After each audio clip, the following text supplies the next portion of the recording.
Hi everyone, welcome to Current Affairs with Surya. Daily current affairs, quick, sharp and exam-oriented. Let's begin. Srinivas Dempo conferred Italian honor. கோவாவை சேர்ந்த தொழிலதிபரும் tempo குழுமத்தின் தலைவருமான Srinivas tempo 2026 ஜனவரி 11 அன்று order of the star of Italy விருது பெற்றார். India Italy உறவுகளை வலுப்படுத்திய கௌரவ துணை தூதராக செயல்பட்டதற்காக இத்தாலி துணை தூதர் வால்டர் ஃபெராரா விருது வழங்கினார்.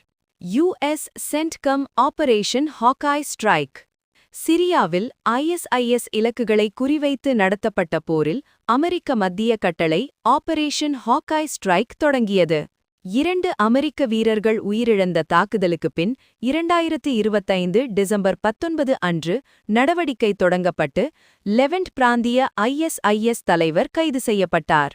ஐசிஜிஎஸ் சமுத்திர பிரதாப் கமிஷன்ட். இந்தியாவின் முதல் உள்ளூர் மாசு கட்டுப்பாட்டு கப்பலான ஐசிஜிஎஸ் சமுத்திர பிரதாப் கோவாவில் இணைக்கப்பட்டது. கோவா ஷிப்யார்ட் லிமிடெட் கட்டிய இந்த கப்பல் இந்திய கடற்காவல் படையின் மிகப்பெரிய கப்பலாகும். Demise of Suresh Kalmadi. மூத்த காங்கிரஸ் தலைவர் மற்றும் முன்னாள் மத்திய அமைச்சர் சுரேஷ் கால்மடி புனேவில் காலமானார். இவர் ரயில்வே இணை அமைச்சராகவும் இந்திய ஒலிம்பிக் சங்கத்தின் தலைவராகவும் பணியாற்றினார். Youngest Arab to scale Mount Vinson. அண்டார்டிகாவிலுள்ள மவுண்ட் வின்செனை ஏறிய இளைய அரபு நபராக ஃபாத்திமா அப்துல் ரஹ்மான் அல் அவாதி சாதனை படைத்தார். 3D imaging of Popocatepetl volcano. மெக்சிகோவின் போப்போகேட்டபிட்டல் எரிமலையின் உள் மாக்மா இயக்கத்தை அறிய முதல் முப்பரிமாண படங்களை விஞ்ஞானிகள் உருவாக்கினர். Bengaluru ranked best city for women. 2025 பெண்களுக்கு சிறந்த நகரமாக பெங்களூரு 53.29 மதிப்பெண் பெற்று முதலிடம் பிடித்தது. சமூக மற்றும் தொழில்நுட்ப உட்சேர்க்கை அடிப்படையில் தரவரிசை அமைக்கப்பட்டது. Tamil Nadu deep tech start up policy 2025-26. Umagine TN 2026 நிகழ்வில் தமிழ்நாடு இந்தியாவின் முதல் டீப் டெக் ஸ்டார்ட் அப் கொள்கையை அறிமுகப்படுத்தியது. 100 ஸ்டார்ட் அப்புகளுக்கு ஆதரவு, 100 கோடி ரூபாய் முதலீடு திரட்டல், ஐடி&டி ஹப் செயல்படுத்தும் அமைப்பாக உள்ளது. உமேஜின் டிஎன் 2026. உமேஜின் டிஎன் 2026 ஜனவரி 8 மற்றும் 9 சென்னை வர்த்தக மையத்தில் நடைபெற்றது. ஏஐ, பிளாக்செயின், குவாண்டம் தொழில்நுட்பம், சைபர் பாதுகாப்பு, ஏவிஜிசி-எக்ஸ்ஆர் ஆகியவை முக்கிய தலைப்புகள். Bhairav drone force. இந்திய ராணுவம் பைரவ் என்ற புதிய ட்ரோன் போர் படையை உருவாக்கியது. 1,00,000க்கும் அதிகமான பயிற்சி பெற்ற ட்ரோன் செயலாளர்கள் மற்றும் 15 படைகளுடன் உள்ளது. இது 10 படைகளாக விரிவாக்கம் செய்ய திட்டமிடப்பட்டுள்ளது. Bharati initiative by APEDA. வேளாண் தொழில்நுட்ப ஸ்டார்ட் அப்புகளை ஆதரிக்க அப்பீடா பாரதி திட்டத்தை தொடங்கியது. 2025 $30 பில்லியன் வேளாண் ஏற்றுமதியை மீறுவதை திட்டமாக கொண்டுள்ளது. White dwarf study by NASA. NASA IXPE திட்டத்தின் மூலம் வெள்ளை குறுநட்சத்திர அமைப்பின் உள் அமைப்பை ஆய்வு செய்தது. EX ஹைட்ரே அமைப்பு கிட்டத்தட்ட 200 ஒளி ஆண்டுகள் தொலைவில் உள்ளது. எம்பெம்பா இஃபெக்ட் கன்ஃபர்ம்ட். சூப்பர் கம்ப்யூட்டர்களை பயன்படுத்தி எம்பெம்பா விளைவு உறுதி செய்யப்பட்டது. சில சூழ்நிலைகளில் சூடான நீர் குளிர்ந்த நீரை விட வேகமாக உறையும். ஆர்க்டிக் விவரம் 2025. ஆர்க்டிக் பகுதி உலக சராசரியை விட வேகமாக வெப்பமடைகிறது என NOAA தெரிவித்தது. உறைந்த நிலம் உருகுவதால் இரும்பு கலந்த ஆர்க்டிக் நதிகள் ஆரஞ்சு நிறமாக மாறின. பெனி கிரீன்லெட் பறவை அடையாளம் காணப்பட்டது. பெனி கிரீன்லெட் பொலிவியாவில் தனித்த பறவை இனமாக அடையாளம் காணப்பட்டது. இதன் அறிவியல் பெயர் ஹைலோஃபிலிஸ் மோக்சென்சிஸ். மலிவான வீடுகளுக்கான அறிக்கை நிதி ஆயோக். மலிவான வீடுகளுக்கான வரிச்சலுகைகள் மற்றும் அதிக கடன் வரம்புகளை நிதி ஆயோக் பரிந்துரைத்தது. CRGFTLHIL கடன் வரம்பு 40 லட்சமாக உயர்த்தப்படலாம். மசாலா பாரம்பரிய வலையமைப்பு மாயை. கேரளா சர்வதேச மசாலா வர்த்தக பாரம்பரிய வலையமைப்பை தொடங்கியது. முசிரிஸ் திட்டத்தின் கீழ் 33 பாரம்பரிய மசாலா பாதைகள் உருவாக்கப்பட்டன. அமராவதி ஒரே தலைநகராக ஒப்புதல் அளிக்கப்பட்டது. ஆந்திர பிரதேசத்தின் ஒரே தலைநகராக அமராவதியை மத்திய உள்துறை அமைச்சகம் அங்கீகரித்தது. 2024 ஜூன் 2 அன்று அமராவதி அதிகாரப்பூர்வ தலைநகரானது. சித்தாராமையா கர்நாடகாவின் நீண்டகால முதல்வராக ஆனார்.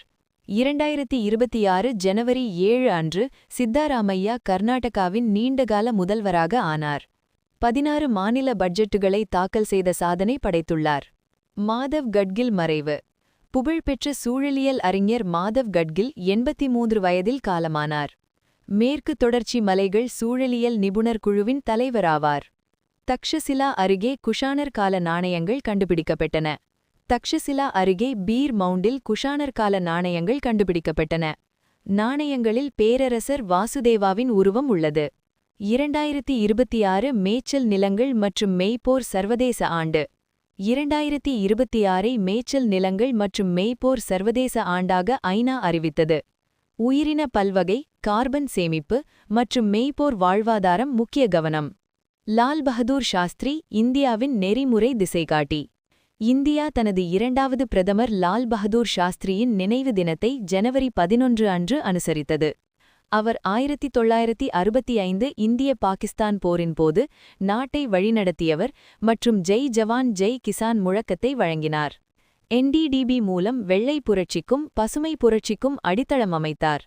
1956 ரயில்வே அமைச்சர் பதவியை ராஜினாமா செய்து 1966 மரணத்திற்கு பின்னர் பாரத ரத்னா பெற்ற முதல் நபராவார். பிரேத பரிசோதனை இல்லாமை மற்றும் சாட்சிகளின் மர்ம மரணங்கள் காரணமாக அவரது மரணம் சர்ச்சைக்குரியதாக உள்ளது. ஈரானில் வலிவரும் உள்நாட்டுக் கலபம். ஈரானில் அரசுக்கு எதிரான போராட்டங்கள் டெஹ்ரான் மற்றும் இஸ்ஃபஹான் வரை பரவின. 2026 ஜனவரி 11 நிலவரத்தில் 72 பேர் உயிரிழந்து 2300க்கும் மேற்பட்டோர் கைது செய்யப்பட்டனர். இணைய முடக்கம் விதிக்கப்பட்ட நிலையில் செயற்பாட்டியாளர்கள் ஸ்டார்லிங்கை பயன்படுத்தினர். போராட்டக்காரர்கள் கடவுளின் எதிரிகள் என அறிவிக்கப்பட்டு மரண தண்டனை எச்சரிக்கை வழங்கப்பட்டது. அமெரிக்கா ஆதரவு தெரிவித்தது. வங்கிகளின் பங்காதாயம் கட்டுப்பாடு. வங்கிகளின் லாப பகிர்வை 75% கட்டுப்படுத்த RBI முன்மொழிந்தது. 2026 ஜனவரி 8 அன்று வரைவு சுற்றறிக்கை வெளியிடப்பட்டு 2005 விதிகள் மாற்றப்படும். வங்கிகள் தொடர்ந்து 3 ஆண்டுகள் 11.5% CARR பராமரிக்க வேண்டும். NASA cuts Crew 11 mission short. NASA மருத்துவ அவசரநிலை காரணமாக Crew 11 விண்வெளி பயணம் குறைக்கப்பட்டது. SpaceX டிராகன் ஜனவரி 14 அன்று பிரிவு. ஜனவரி 15 அன்று கடலில் தரையிறக்கம் நடைபெறும். திட்டமிடப்பட்ட விண்வெளி நடை ரத்து செய்யப்பட்டது. விண்வெளி வீரர் நிலைமை சீராக உள்ளது. மருத்துவ காரணங்களால் முன்கூட்டியே முடிக்கப்பட்ட முதல் ISS பணி. நிதி ஆயோக், இந்தியாஸ் அக்ரிகல்ச்சரல் டிரான்ஸ்ஃபர்மேஷன். 2014-2025 காலத்தில் விவசாய வளர்ச்சி 4.45% இருந்து சீனாவை மிஞ்சியது. விவசாயிகள் வருமானம் 126% உயர்ந்தது. மீன்வளம் 9% வளர்ச்சி கண்டது. இந்தியா உலகின் மிகப்பெரிய பால் உற்பத்தியாளரும் அரிசி ஏற்றுமதியாளரும் ஆகும். விவசாய தொழிலாளர்களில் 48.7% பெண்கள். That's all for today on Current Affairs with Surya.